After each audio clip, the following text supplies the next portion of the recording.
Il y a un an, jour pour jour, la France franchissait une étape historique en inscrivant dans notre Constitution la liberté garantie des femmes de recourir à l'avortement.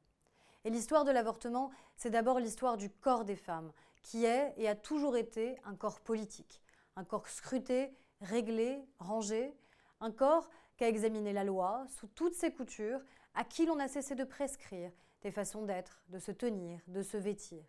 Un corps dont des hommes réunis en assemblée ont déterminé les règles selon lesquelles il avait le droit ou non de recourir à la contraception, de vivre ou de ne pas vivre sa grossesse, d'entrer ou non dans la maternité.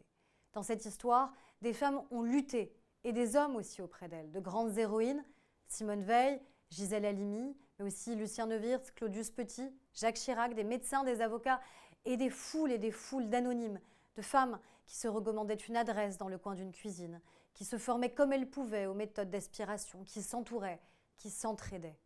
Aujourd'hui, nous poursuivons leur combat pour garantir le droit de choisir, pour que jamais plus on ne dicte aux femmes ce qu'elles peuvent faire de leur corps, pour que jamais plus elles n'aient à souffrir, parfois même à mourir. Cette victoire n'est pas la fin de notre chemin, parce que les forces réactionnaires partout dans le monde veulent limiter ou remettre en cause nos droits et nos libertés.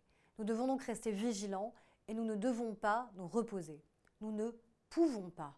Pas au moment où tant de femmes voient leurs droits et leur liberté être menacés. Je suis moi-même la fille d'une mère qui a risqué la prison et la mort pour avorter parce qu'elle l'a fait dans la clandestinité. Et la mère d'une petite fille que je souhaite voir grandir libre, libre de disposer de son corps. Alors ne baissons pas la garde, continuons le combat et soyons à la hauteur de nos mères et de nos filles.